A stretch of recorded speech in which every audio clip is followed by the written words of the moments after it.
Bonjour, aujourd'hui on va regarder comment faire pour lire un enregistrement sur un enregistreur de chez Daiwa. Voilà. Donc je fais clic droit, je vais dans le menu rechercher. Donc normalement si vous n'êtes pas connecté en amont, ce que moi j'ai fait en fait, vous allez devoir rentrer votre mot de passe. Donc une fois que vous l'avez saisi, ça va se passer allez, en trois grosses étapes. Donc d'abord le choix de la date. Donc vous pouvez choisir le mois, l'année et le jour. Donc tous les petits points blancs indiquent qu'il y a des enregistrements. Là où il n'y a pas de points blancs, ça veut dire qu'il n'y a pas d'enregistrement. Donc aujourd'hui on est le 29, donc on a des enregistrements jusqu'au 29. L'enregistreur n'était pas branché probablement le 1er mars. Donc voilà. Donc allez, on va s'intéresser au 22 mars. Donc une fois que j'ai choisi la date, on voit qu'on a une frise verte qui apparaît en bas. La frise verte symbolise les enregistrements qui ont eu lieu sur toute la journée du 22 mars. Donc s'il n'y avait pas eu de frise verte, ça voudrait dire qu'il n'y a pas eu d'enregistrement. Par exemple, voilà, je vais au premier où il n'y a pas d'enregistrement et je vois que voilà, j'ai pas de frise verte, ça veut dire que je n'ai rien eu.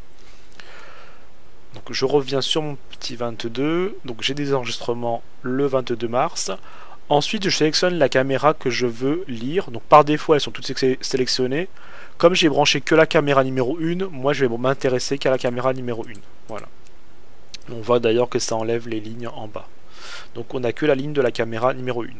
Ça peut être intéressant aussi de ne lire qu'une seule caméra à la fois, surtout si vous avez des caméras de grosse résolution, notamment en 4K, parce que l'enregistreur parfois peut avoir du mal à décoder plusieurs flux en 4K. Hein. C'est vraiment costaud des flux en 4K, donc il se peut que vous ayez besoin de lire une ou deux caméras uniquement en même temps, pas plus. Voilà, 4 ça peut être trop costaud pour l'enregistreur, donc une lecture caméra par caméra peut s'avérer utile. Une fois que vous avez sélectionné date, la caméra, on va aller voir l'heure qui nous intéresse. Et en fait la frise c'est une frise qui symbolise la journée, donc qui va de 0 à 24 heures. Moi je veux savoir ce qui s'est passé à 10 heures. Voilà, hop, je clique sur 10 heures. Voilà, il y a une voiture qui est passée. Si je veux être plus précis sur ma frise, parce que là on a une frise de 0 à 24 heures, c'est difficile de cliquer, allez je sais pas 10h05, voilà. On peut zoomer sur la frise grâce à notre loupe prédéfinie en bas à droite. Voilà, donc on peut faire, là on est au mode 24 heures, on peut zoomer sur 2 heures, voilà. On peut zoomer sur 1 heure, et on peut zoomer sur 30 minutes. Ça nous permet en fait, vous voyez, sur la frise d'être plus précis.